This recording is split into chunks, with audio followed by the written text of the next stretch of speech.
Ubisoft, je vous reproche rien et je vous aime bien.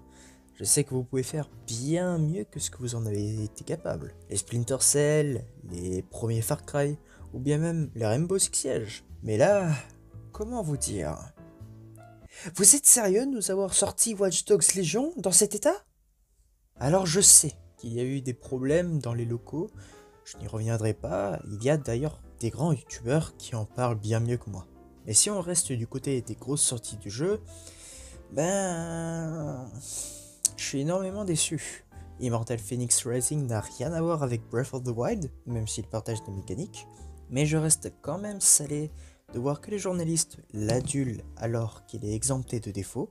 Rainbow Six Siege et son année qui se termine est remplie de bugs et d'hitbox incompréhensibles, et il y a encore plein de défauts que je peux encore citer. Mais on n'est pas ici pour dire ce qui ne va pas chez Ubisoft, on traitera ça un jour. Et si d'ailleurs ce sujet vous tient à cœur, dites-moi tout ça dans les commentaires. Salut tout le monde, c'est Nelive, j'espère que mon test sur Call of Duty Black Ops Cold War vous a plu et que mon avis sur le manga Erased vous a plu aussi. Si vous ne les avez pas vus et que vous avez envie de les regarder, tout sera dans la description de la vidéo. Bref, je m'égare et aujourd'hui on va voir ce qu'Ubisoft nous a concocté dans Watch Dogs 3, ou Légion, comme vous le voulez. Je l'ai testé et aujourd'hui je vais vous faire part de mon expérience dans cette vidéo. De la surprise et de la déception sera au menu de la carte d'aujourd'hui. Sans plus attendre, commençons ce test. Watch Dogs Legion, sorti le 29 octobre 2020, disponible sur PC, PS4, Xbox, puis le 10 novembre 2020 sur Xbox Series et le 12 novembre 2020 sur PS5. Le jeu est développé et édité par Ubisoft. C'est le studio de Toronto qui s'est d'ailleurs occupé du plus grand du jeu pour ce qu'il s'agit du level design, de l'histoire ou encore du gameplay. Les autres studios du monde sont là pour peaufiner le tout. Il est la suite de quelques années de l'opus précédent, mais qui cette fois-ci fait un pas dans le futur pour montrer un univers dystopique propre au genre cyberpunk. Le monde que nous propose cet opus est très troublant car il propose un futur si proche qu'il pourrait devenir une réalité. Les caméras de surveillance sont omniprésentes, les puissances c'est tout de vos activités, de vos faits et gestes et dirigent ce que vous devez faire. On rentre petit à petit dans ce monde dystopique car le jeu nous plonge dans cet univers riche et magnifique. Ubisoft Toronto n'a pas chômé sur le point du level design. On est impressionné, subjugué par le niveau des détails que propose la ville de Londres. La carte est certes plus petite, mais chaque quartier propose sa propre identité, son histoire et ses gens qui y vivent. Et quand on regarde de plus près et qu'on est curieux, on regarde le profil de chaque personne et, surprise, un profiling au top de sa forme.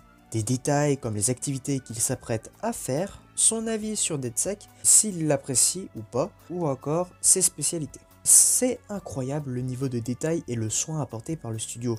Mais malheureusement il y a un mais. C'est les quêtes de recrutement. Alors je sais que les personnes ont des problèmes, mais passer votre journée à faire les recrutements, c'est très vite chiant. Ce que j'ai remarqué dans l'avis sur DedSec, c'est que l'avis n'est pas assez approfondi et exploité. Pour faire simple, j'ai tué un membre de la famille d'un gars.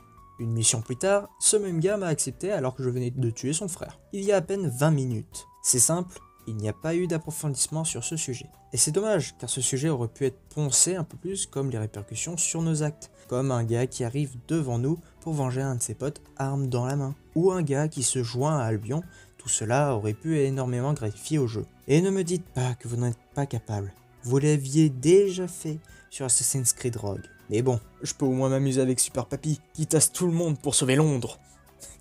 Et c'est très drôle. Et en parlant de personnages... Oh, cette transition! Merci.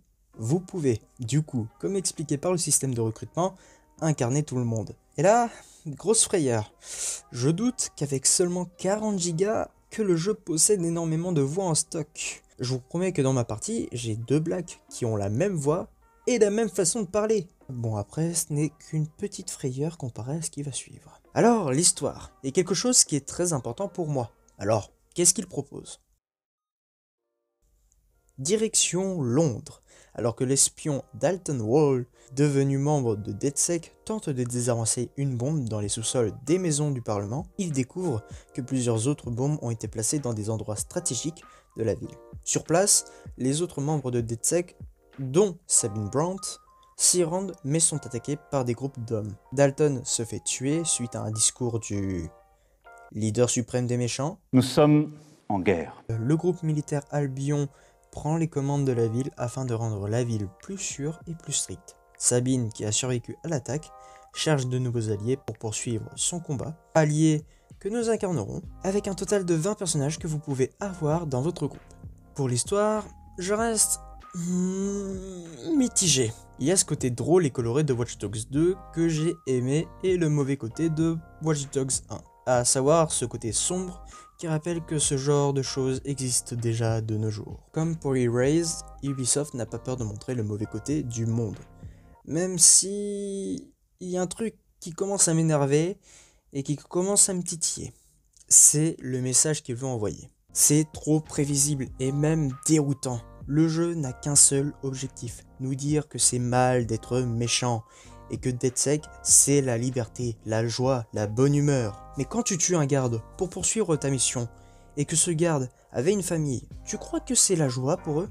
Il n'y a aucune remise en question sur le joueur et ses actions. Si, j'ai bien eu un choix, mais connard que je suis, je ne l'ai pas aidé. Mais quand on incarne un personnage, qu'ils ont leur propre opinion, et qui, on ne sait pas, aurait pu changer la trame de l'histoire, cela aurait pu nettement, voire carrément, changer la donne. Un jeu cyberpunk, c'est pas là pour caresser le joueur dans le sens du poil, mais à montrer l'envers du décor dans ce monde dystopique qui, en plus, frôle joliment cette réalité. Mais si on ne veut pas se tordre le cerveau de cette façon, bah sincèrement, j'ai bien aimé son histoire. Il y a quand même beaucoup de qualité dans l'écriture et l'audio des personnages, et ceci montre qu'Ubisoft Toronto a encore beaucoup de travail là-dessus, mais qu'il n'est pas à son premier essai.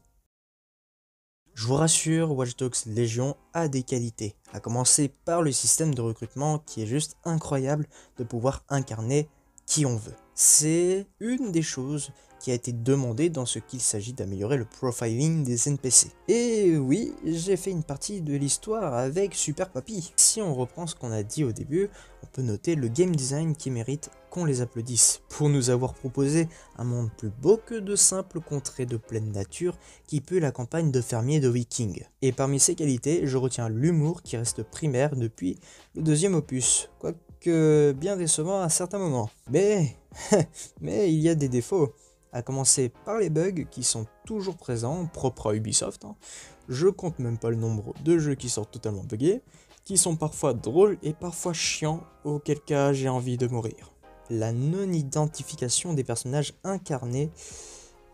Plusieurs persos, c'est bien, mais on ne s'identifie pas assez, voire pas du tout à ces personnages que vous avez recrutés, sauf pour Super Papy. Et mon dernier point, c'est cette IA, qui n'a pas, mais alors pas du tout changé depuis 5 ans. Toujours comme en infiltration, mais intelligente en combat, gunfight et course-poursuite. Mention spéciale à la conduite qui n'a pas, mais alors pas du tout changé depuis le premier opus. Et notez aussi qu'il est possible d'utiliser l'autopilote. Mais c'est nul.